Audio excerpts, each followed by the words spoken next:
Eh bien, chers auditeurs, bonjour. Aujourd'hui, nous allons parler d'une chose qui nous touche particulièrement. On va parler de, De Barbe Bleue, alors, Barbe Bleue ou Le Prince Bleu à l'origine, de Béla Bartok. de Béla Bartok. Alors, nous avons choisi ce sujet car il était important de connaître les attenants, n'est-ce pas? Les tenants et aboutissants, bien sûr, du Prince Bleu. Alors, maintenant, on va parler du Prince Bleu. Qu'est-ce que le Prince Bleu? Alors, le Prince Bleu, c'est l'unique opéra de Béla Bartok. Oui, on dit que c'est une œuvre psychologique et symbolique qui explore les thèmes de la curiosité, n'est-ce pas? De la curiosité, du pouvoir et du contrôle. Oui, et surtout des secrets cachés. Bien sûr. D'accord. Alors, il a été composé entre 1911 et 1918, Oui, cette œuvre est un drame d'ailleurs en un seul acte, n'est-ce pas? dans un contexte musical où la modernité musicale de Bartok a déstabilisé l'audience de l'époque. Exactement. On est dans un contexte et une structure où l'opéra repose sur un livret d'ailleurs écrit par... Béla Balach, Exactement. En quelle année? c'était 1910, Oui, d'ailleurs au printemps. au printemps Ouais. 1910, effectivement. Alors à partir du poème de Maeterlinck qui était Ariane et Barbe Bleue, n'est-ce pas? En partant d'ailleurs du conte de Perrault, Oui, oui, modifié quand même, excusez-moi, par les ballades séculaires de Transylvanie. oui, mais réinterprété sous un angle beaucoup plus psychologique et symbolique, hein. Alors ce livret est proposé par Béla Balach à Zoltán Kodály, Oui, qui avait été à Paris en 1907 avec lui assister à la création d'un opéra. oui, qui était l'opéra de Paul Dukas, Ariane et Barbe Bleue, n'est-ce pas? Bien sûr, finalement, ce sera donc Bartók qui fera l'opéra. Exactement. Et en gardant une sensibilité à l'influence de l'écriture vocale de Péléas et Mélisande, même de 1902, de Debussy, Bien sûr, même si dans le fond ça n'a rien à voir. même Même, si le chant laisse percevoir la prédilection du compositeur hongrois pour la musique populaire de son pays. exact. Alors on va parler de l'histoire. Elle se déroule dans un château mystérieux, hein. Qui appartient donc à Barbe Bleue. Oui, on dit que c'est un prince solitaire et énigmatique, n'est-ce pas? Alors ce dernier a épousé plusieurs femmes qui ont disparu dans des circonstances inexpliquées. Exact. L'opéra met en scène d'ailleurs Judith, sa compagne. C'est une jeune femme curieuse, on dit, hein. Bien sûr, qui, après avoir épousé Barbe Bleue, pénètre dans son château. Oui. Et elle est poussée d'ailleurs par cette curiosité à découvrir les secrets qu'il dissimule derrière cette porte, n'est-ce pas? Alors, chaque porte ouverte révèle un aspect plus sombre du passé de son mari. Oui, d'ailleurs, culminant dans la révélation du destin tragique des prédécédentes épouses de Barbe Bleue. Pour un petit aparté, Bartók à l'œuvre 1911-1918. Exact. Il était âgé de quel âge? Aux alentours de 20 ans, le jeune Ouais. compositeur hongrois Béla Bartók présente le 20 septembre 1911 une première version du château. Oui, alors c'était lors d'un concours à Budapest, hein, Ah n'est-ce oui, bien pas? sûr, bien sûr. Oui, oui. Alors qu'est-ce qui s'est passé là? Alors, la commission rejette énergiquement la partition qui est jugée maladroite. Oui, on dit que la psychologie des personnages a été à peine fouillée, musique plus abstraite, non, que scénique. Action flottante, à peine représentable. Exactement. Et on dit que c'était à l'été 1912, Bartok la reprend, cette partition. Et De même, peu avant la création en 1918 et à nouveau en 1921 pour la réduction du piano de de la la partition. partition, exact. Alors on dit qu'après le succès de son ballet Le Prince de Bois en 1917, un livret du même Béla Balázs, Bartók peut créer son opéra à l'Opéra Royal de Hongrie, n'est-ce pas? Alors, bien sûr, la création le 24 mai 1918 ne recueille pas un franc succès. C'est vrai, car à l'époque, c'est les prémices de l'effondrement aussi de l'Empire austro-hongrois, hein. Le texte de Balach est jugé dangereux. La Et transgression qui est au cœur du sujet souligne l'attention de l'époque. c'est vrai, l'œuvre d'ailleurs dérange d'autant que la musique exprime plus fortement encore les pulsions antagonistes des personnages, et surtout en particulier la... La quête libertaire et Exact. séditeuse de Julie. Exactement, qui était l'épouse de Barbe Bleue à ce moment. L'intendant de l'opéra demande que soit retiré de l'affiche le nom du poète librettiste. Bartok refuse. C'est vrai. Et pourquoi il refuse? Parce qu'il préfère retirer l'œuvre totalement, n'est-ce Nous pas? allons, on peut peut-être présenter à présent donc, les personnages principaux Exact. du Prince Bleu de Béla Bartok, en commençant par Barbe Bleue. Barbe Bleue lui-même. Alors on dit qu'il incarne l'autorité, le mystère et la menace. Sa voix est grave et imposante. Exact, souvent presque monotone. Finalement, ça reflète son pouvoir et son caractère autoritaire. Exact. On dit qu'il est symbolisé par des motifs musicaux lourds et dissonants, non? Finalement, ça viendra traduire son contrôle sur Judith et le climat oppressant du château. C'est vrai. Et après, justement, parlons de Judith, hein.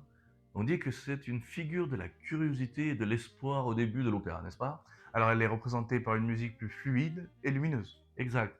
Cependant, au fur et à mesure euh, qu'elle ouvre les portes et découvre les horreurs cachées, on dit que sa musique se transforme, non? Bien sûr, malheureusement, elle devient plus sombre, déstabilisée et dissonante. Oui, ça illustre un petit peu son évolution psychologique. Bien sûr, on pourra parler à présent d'un troisième personnage, qui n'en est pas vraiment un, mais c'est le château de Barbe Bleue. Bien sûr, c'est vrai que même si c'est pas un personnage humain, le château, lui, joue un rôle crucial dans l'histoire. Bien sûr, il est décrit comme vaste et sinistre, C'est vrai. avec des pièces mystérieuses que Judith doit explorer. Exactement. Il symbolise le pouvoir de Barbe Bleue ainsi que le secret et la peur. Le château est un élément central qui amplifie l'atmosphère tendue de l'opéra. Exact. Alors maintenant, parlons un petit peu des symbolismes des portes et des chambres. Alors, les 7 portes du château sont des métaphores des secrets et des facettes cachées du passé de Barbe Bleue. Exactement. On va dire que chaque porte ouverte par Judith symbolise une vérité qui déstabilise la perception de son mari d'ailleurs, non? Bien sûr, d'abord, elle découvre donc des trésors et des richesses. Exact. Mais au fur et à mesure, elle explore davantage certaines facettes de son mari et elle est confrontée d'ailleurs à des scènes de violence, non? Voire même de mort et de souffrance. La dernière porte révèle d'ailleurs le corps des anciennes épouses de Barbe Bleue, symbolisant l'aboutissement tragique de son désir de vérité. Eh bien, tout ça, ça fait peur. Alors, si on considère que les 7 portes comme un symbole, on dit qu'elles pourraient être interprétées comment? Alors on pourra parler de la première porte, qui est dite la porte de l'interdiction. Oui, c'est vrai, l'interdiction d'entrer dans la chambre de Barbe Bleue, non? L'interdiction elle-même étant la première porte à franchir. C'est vrai. Et ce qui va donner l'entrée pour la deuxième porte, qui est la porte de la curiosité. Alors bien sûr, une fois l'interdiction brisée, la curiosité va mener à la découverte des secrets de Barbe Bleue. Exact. Donc c'est à partir de la troisième porte, on dit qu'on arrive à la porte de la révélation. C'est-à-dire, Donc c'est l'ouverture de la chambre. ah, et qu'est-ce qui se passe alors? Bah, où la femme de Barbe Bleue, elle va découvrir le corps de ses anciennes épouses. Waouh! Ce qui nous mène à la quatrième porte, la porte du danger. Exactement. Donc l'entrée dans un territoire de plus en plus périlleux, on va dire, non? C'est une porte qui symbolise l'escalade des conséquences. Ça fait peur. Alors là, on arrive à la cinquième porte qu'on appelle la porte du pouvoir. Barbe Bleue, en tant que figure d'autorité, a un pouvoir sur ses épouses. Oui, et d'ailleurs, c'est cette porte représente aussi l'asservissement ou le contrôle total. La sixième porte, elle, c'est la porte de l'évasion. Oui, d'ailleurs, après la découverte, on va dire que la fuite devient inévitable pour Judith. Ça devient une porte vers la liberté pour l'épouse qui survit. D'accord. Et là, on arrive finalement à la dernière porte, la porte numéro 7. Qu'est-ce qui se passe? Le dernier acte Oui. où Barbe Bleue est punie. Là, on dit que ça symbolise la restauration de l'ordre et de la justice après la transgression. On pourra à présent parler de la musique et de l'orchestration de Bartók. Oui, alors Bartók utilise dans cet opéra des idées très novatrices. Et on dit que ça joue un rôle fondamental dans la transmission de l'atmosphère, n'est-ce pas? Alors bien sûr, l'orchestre, qui est relativement réduit, Mhm. crée une sensation d'intimité et de claustrophobie. Oui, c'est ça qui renforce l'idée du confinement dans l'univers de Barbe Bleue. Les cuivres lourds et les cordes graves sont utilisés pour illustrer la menace dominante de Barbe Bleue. Exact. Tandis que les instruments plus légers comme le bois sont associés à Judith, non? Finalement, ça viendra donc symboliser son innocence et sa quête de vérité. Exact. Alors on dit que l'une des caractéristiques de la musique de Bartók dans Barbe Bleue est l'utilisation de motifs rythmiques répétitifs. Qui viennent accentuer donc la sensation de spirale, voire même de confinement. Oui, en particulier dans le parcours de Judith qui semble piégée dans une quête sans fin. De plus, l'utilisation de l'atonalité partielle et de la dissonance reflète la tension croissante et l'instabilité psychologique des personnages. Exact. Là, du coup, on arrive sur un thème majeur qui serait. Alors, il y a de nombreux thèmes majeurs qui sont universels et profonds, notamment le pouvoir et la dominance. C'est vrai, Barbe Bleue, il exerce une domination tyrannique sur ses épouses, non? Et Judith, en cherchant à découvrir ses secrets, devient à la fois une figure de rébellion, mais également de victime. La sédition, mais en même temps les victimes. Alors, on dit que la curiosité, en parlant de la curiosité, on dit souvent que c'est un vilain défaut, et là, ça devient même un danger. Bien sûr, la quête de Judith pour découvrir la vérité mène à sa propre destruction.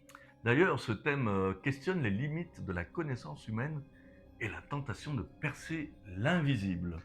Ce qui nous amène donc au thème suivant, l'invisible et l'inconnu. C'est vrai. D'ailleurs, les portes symbolisent ce qui est caché, donc l'invisible, et ce qui échappe à l'humain d'ailleurs. À chaque porte, la musique de Bartok plonge l'auditeur dans l'inconnu et le mystère. Exact. Alors là, on va partir sur la fatalité et le destin. Le motif de la fatalité. La fatalité est un thème omniprésent dans Barbe Bleue. C'est vrai. Et le motif associé à cette idée est souvent lié à des progressions harmoniques descendantes. Marqué notamment par des intervalles lourds et réguliers. C'est vrai, qui dépeignent l'impossibilité de fuir le destin finalement. Ce motif s'intensifie à mesure que Judith découvre les vérités terrifiantes de son mari. Oui, ça augmente le sentiment de désespoir et aussi de néant. Par exemple, lorsque Judith découvre la dernière chambre, Oui, où Barbe Bleue lui révèle qu'elle prendra la place de ses anciennes épouses. Hein. la musique devient extrêmement dissonante, utilisant même une série de corps tremblants et violents. Exact. En illustrant le drame inévitable, finalement, qui attend cette pauvre Judith, victime ou pas. On pourra ensuite parler donc des motifs du silence. Alors, l'un des motifs le plus, on va dire, récurrent dans Barbe Bleue, c'est quoi? Finalement, c'est l'absence de musique ou le Exact. silence. Exact. Alors Bartok, là, il l'utilise stratégiquement pour renforcer l'atmosphère oppressante, non?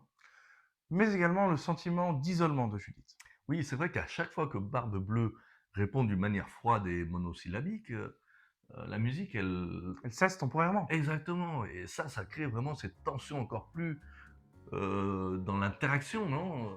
Entre les deux personnages, bien sûr. Exactement. Ce silence symbolique accentue donc le contraste entre les personnages et montre à quel point Barbe Bleue est inhumainement détachée. Oui, c'est vrai que Judith, elle, de son côté, vraiment, elle cherche avec désespoir à comprendre finalement, Bien non? sûr.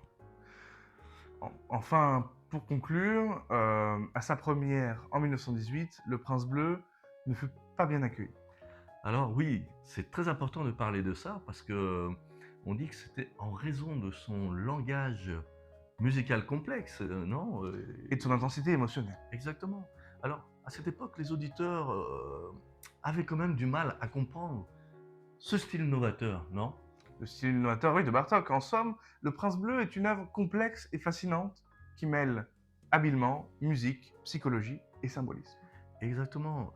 Donc, tout ça va nous mener à travers des motifs musicaux qui expriment finalement la tension entre le pouvoir et la curiosité. Hein. Entre le contrôle et la rébellion. Oui, là, Bartok crée ce qu'on appelle un univers sonore oppressant et mystérieux, non? L'opéra devient ainsi l'exploration de l'âme humaine, des secrets enfouis et, bien sûr, des conséquences inévitables du désir de connaître la vérité. La vérité, chose très importante.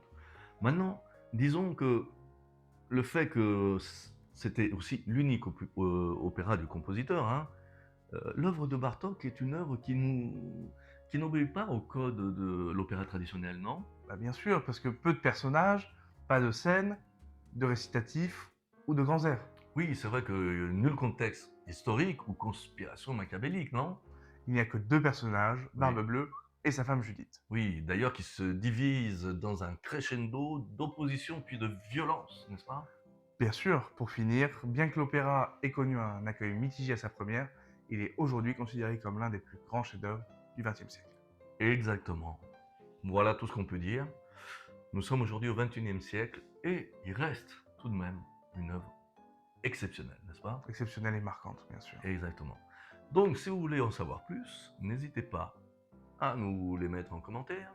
Nous essaierons de faire plus de révélations. Mais vous pouvez aussi voir l'œuvre en elle-même, n'est-ce pas? Bien sûr, n'hésitez pas. Oui, Le 7 juin. c'est ça. Alors, chers auditeurs, merci. Merci Tom. Merci Max. Et on se retrouve très prochainement pour d'autres sujets aussi passionnants.